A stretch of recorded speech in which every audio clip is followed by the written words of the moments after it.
Oke, balik lagi sama gue Steven, dan hari ini gue mau nge-review mobil yang tampangnya kayak mobil 90-an. Bener sih, memang ini mobil 90-an, tapi masuk ke Indo itu di tahun 2003. Jadi gue cerita, di sebelah mobil gue ini adalah Crown Comfort dengan kode bodi XS10. Mobil ini tuh diproduksi startnya itu tahun 95. Cuman di tahun 2003 itu Armada Taksi masukin mobil ini sekitar 150 sampai 200 unit dan rata-rata semuanya warna hitam. Jadi kalau misalkan kalian lihat Crown Comfort ini di luar warna hitam, itu udah dipastikan cat ulang. Karena masuk ke Indo waktu itu ini cuman di warna hitam. Oke, bicara mesinnya ini juga menarik nih. Kenapa?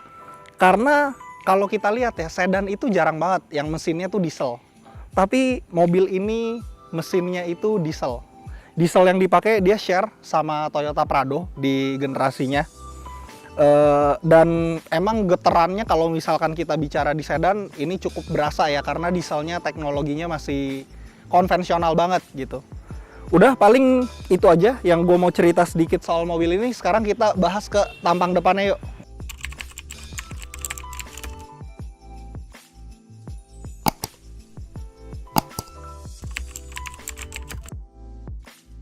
Nah, di tampang depannya ini juga kelihatan banget sih aura tahun 90-an ya. Karena ini mobil emang diproduksi di tahun segitu.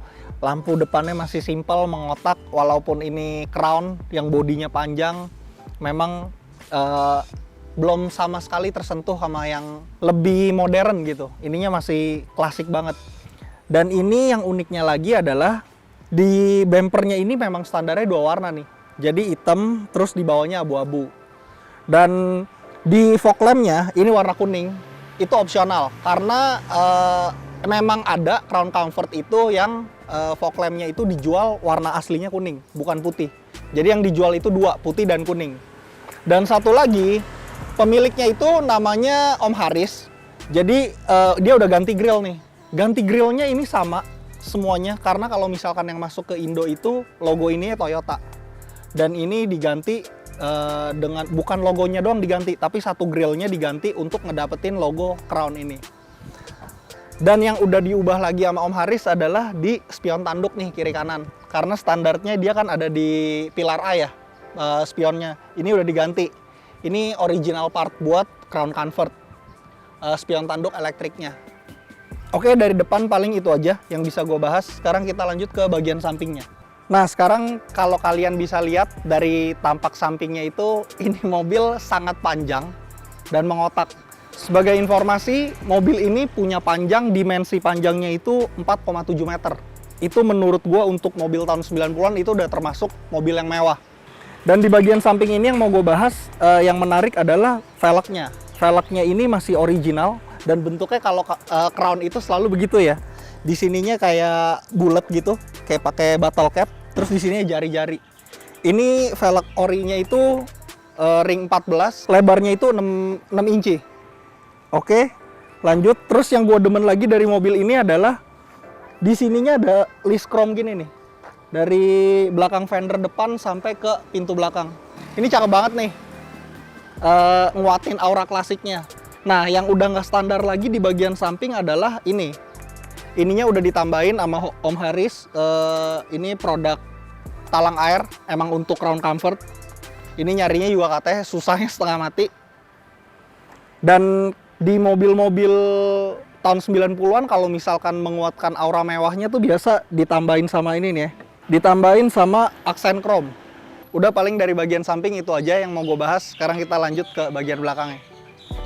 Oke, jadi ini bagian belakangnya. Bagian belakangnya tuh gue demen banget. Bentuknya tuh sangat minimalis. Kalau kalian lihat ya, mobil-mobil itu tuh jarang kalau misalkan di sebelah plat nomor itu kosong. Tapi ini tuh benar-benar kayak ya polos aja gitu. Dari atas ke bawah ini udah polos aja. Cuman ada emblem. Tapi sininya, dan yang gue demen lagi yang unik di mobil ini adalah tempat plat nomornya ini kecil nih. Kan aslinya kalau misalkan mobil-mobil dulu pun plat nomornya tempatnya panjang. Terus di mobil ini udah ditambahin dengan ini sensor parkir. Ini tambahan ya, bukan bawaan. Sama seperti dengan bumper depannya, dia two tone, abu-abu dan hitam. Tapi overall yang gua highlight di mobil ini belakangnya adalah gue paling demen ininya sih, polos. Ini polos, kelihatannya rapi gitu, apalagi warnanya putih ya. Udah, paling dari belakang gue cuma bisa bahas itu. Sekarang kita lanjut kapasitas bagasinya nih. Nah, ini kapasitas bagasinya. Kapasitas bagasinya itu menurut gue nggak terlalu besar. Kenapa? Karena kalau misalkan mobil-mobil yang mid sedan ke atas, itu biasanya di sini tuh masih bisa taruh barang. Tapi ini di batas kaca sini dia udah ketutup rata. Kalau misalkan kalian lihat seri 5 atau E-Class, biasanya itu di dalam sini kosong. Jadi kita masih bisa buat naruh barang. Cuman overall, ya ini udah cukup gede sih. Mungkin buat koper ukuran yang mid size bisa muat 4 kali ya. Cukup gede sih. Dan kelengkapannya itu di bawah sini udah dilengkapin sama Bludru. Udah dilapisin sama Bludru nih mobilnya. Dan ban serepnya itu dia ada di bawah sini nih. Kelengkapan toolkitnya, nah rapi banget. Ini masih ada ini juga kayunya nih buat nutupin nahan ban serep. Udah, di belakang belum ada lampu, masih sangat konvensional banget ini mobil. Sekarang kita duduk di kabin belakangnya yuk, kayak gimana. Nah, the first impression gue duduk di belakang sini tuh enak sih. Ini mobil di luar dugaan, walaupun wheelbase-nya kan cukup panjang ya, tapi tuh bentuknya tuh mengotak gini. Cuman ini lihat aja Bray, legroom-nya buset gede banget. Terus joknya itu enak didudukinnya, walaupun ini joknya dilapisin bahan kayak apa ya bilangnya, kayak Oscar kali ya, bukan kulit juga nih, bukan semi kulit juga, mungkin kayak Oscar. Terus headrest-nya yang ini walaupun menyatu, nggak bisa diubah bentuknya atau posisinya, ini empuk loh dan pas banget. Kayak nyender di sini tuh enak, sangat relaxing gitu. Nah, oke, di bagian belakang dia udah dilengkapin sama ini nih, ada back pocket seat. Terus di door trimnya ini masih hard plastik ya, yang ini udah dilapisin sama Oscar. Terus sederhana banget, ini nggak ada apa-apa. Nggak ada tempat penyimpanan sama sekali di belakang. Terus coba duduk di tengah ya. Ini duduk di tengah juga masih sama enaknya sih. Jujur ini ya untuk orang sebesar gua aja ini gua ngerasa ya ini enak sih. Karena joknya empuk. Oh, ini nggak ada headrest ya tapi ya yang di tengah. Tapi untuk posisi punggung dan ini paha, walaupun nggak tersangga full ya, tapi kaki masih bisa masuk ke kolong. Dan overall di sini duduknya enak. Makanya taksinya juga waktu itu kalau kalian ingat di 2003, 2004, 2005 ini kan dipakai salah satu armada taksi, cuman yang lebih mahal, bukan yang biasa ya. Nah, di belakang ini udah ditambah ini gue nggak tahu ya istilahnya apa nih. Nanti kalian boleh komen juga nih. Tapi ini lucu banget partsnya. Ini aftermarket ditambahin nama Om Haris. Ini menurut gue baru pertama kali ngeliat mobil ini nih. Buat penghalang matahari, cuman bentuknya kayak yang buat di rumah nih. Apa sih istilahnya? Nah, terus speakernya standarnya itu bentuknya udah kayak gini. Dia berdiri. Keren sih speakernya standing gini. Udah, paling di belakang itu aja. Nggak ada yang bisa gue bahas. Sekarang kita lanjut bahas ke kabin depannya. Oke, sekarang gue mau ngebahas kualitas door trimnya Crown Comfort ini ya. Jadi yang gue demen itu di bagian door trim ini adalah siluet ininya nih. Door pocketnya sama handle-nya itu kayak kegabung gitu. Bikinnya kayak niat. Ininya tuh kayak solid gitu. Walaupun bahannya masih hard plastik ya. Ini tapi kayak ya bentuknya bagus saya, niat gitu bikinnya. Oke, terus ada hal unik juga di mobil ini, terutama di bagian power window. Kenapa gue bilang unik? Karena ini power window-nya, kalau kalian lihat, ini cuma ada 2 tombol. Jadi power window-nya itu cuma berlaku buat penumpang depan doang. Sedangkan untuk ngebuka kaca belakang itu masih manual pakai engkol. Ini unik banget sih. Untuk mobil sekelas Crown ya, tapi masih ada engkol di belakang dan di depan itu dikasih power window. Itu lucu banget menurut gue. Terus di atasnya ini udah ada central lock Di sini ada window lock juga nih. Udah paling dari door trim itu doang. Sekarang kita bahas ke bagian samping kanan setirnya.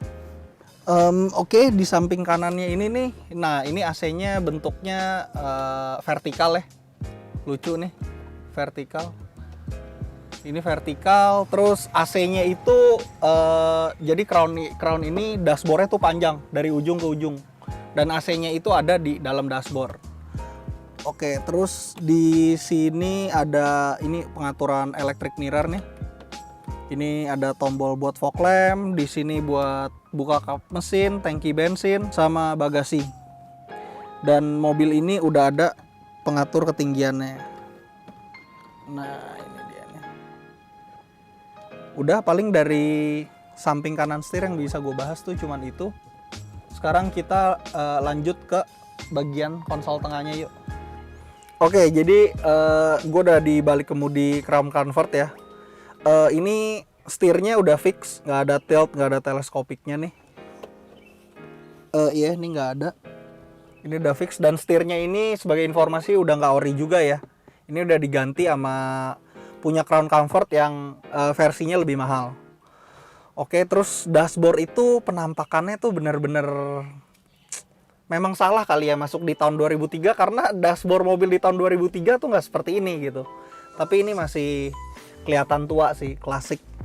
Terus posisi mengemudi ntar lah ya sekalian driving experience. Oke, di sini ada jam analog. Terus di sininya bahkan nggak ada RPM meter ya, cuman ada untuk speedometer doang nih, suhu sama bensin. Udah itu doang. Simple banget sih. Nah, terus di bagian sini ini kualitas materialnya ini hard plastik ya. Nggak tahu apa crown zaman dulu hard plastik karena crown itu kan ya melambangkan kemewahan ya. Tapi ini masih hard plastik. Terus di bawahnya kisi AC.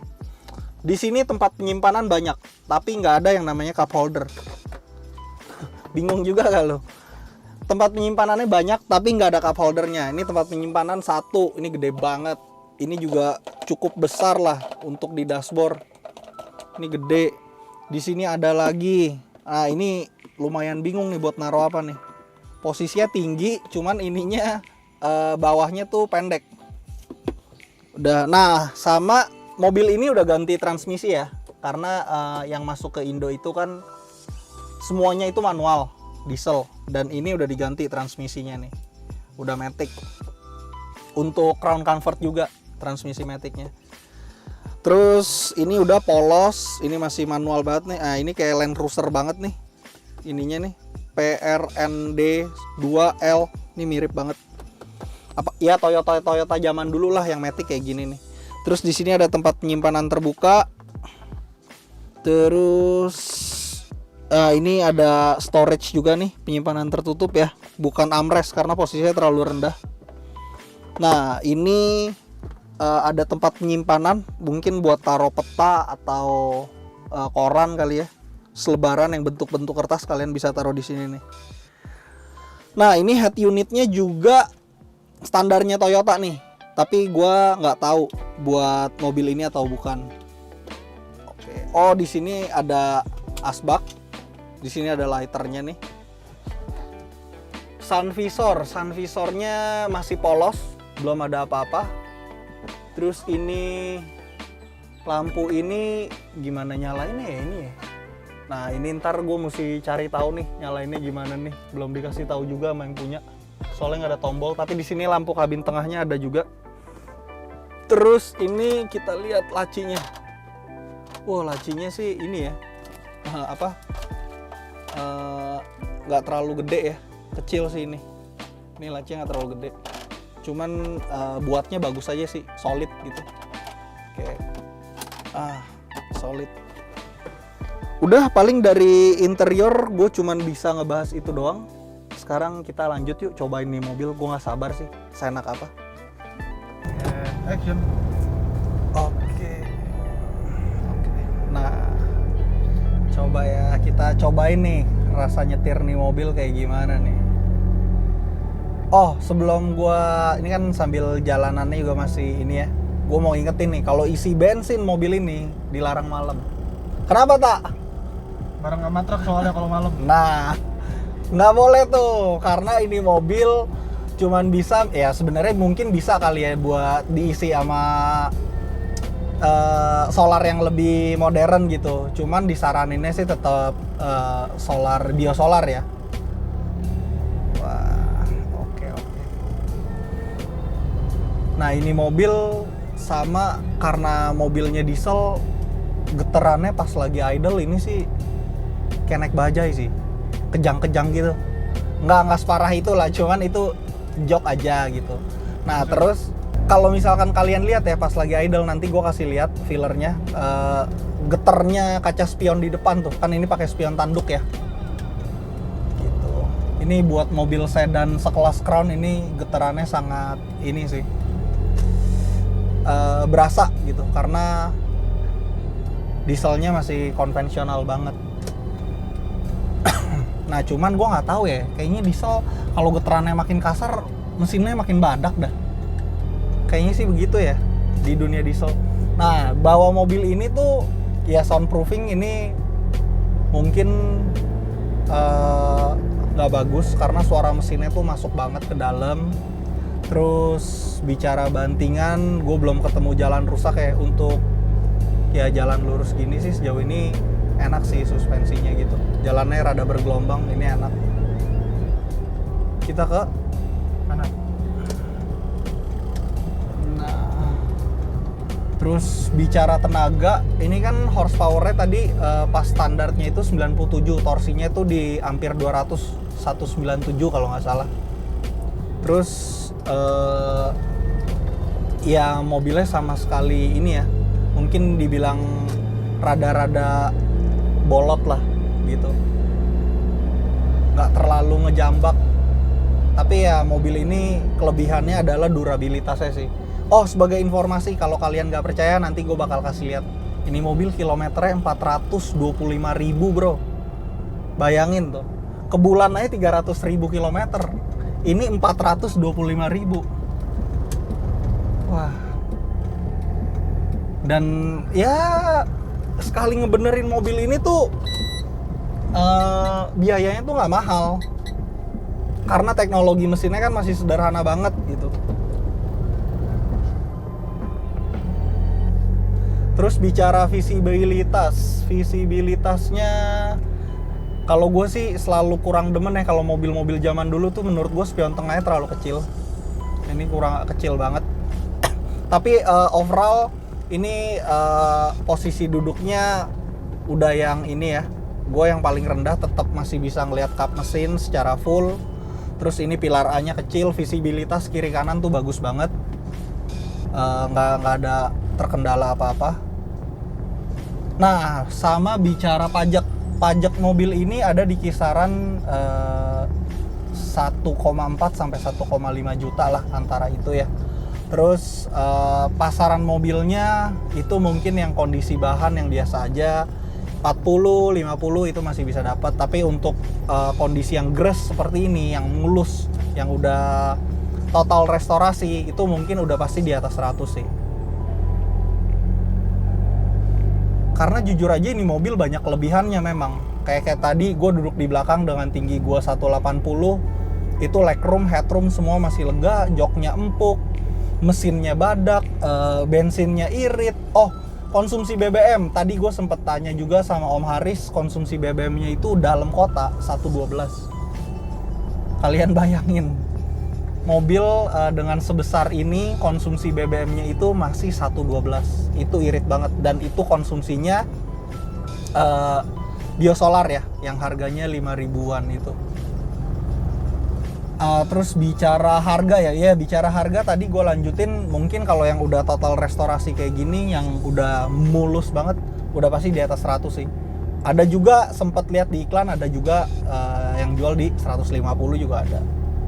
Karena barangnya yang kondisinya cakep udah jarang. Sebenarnya bikin kondisinya cakep itu gampang, tapi nyari perintilannya itu males banget. Harganya mahal dan susah ketemunya, dapetnya itu susah banget.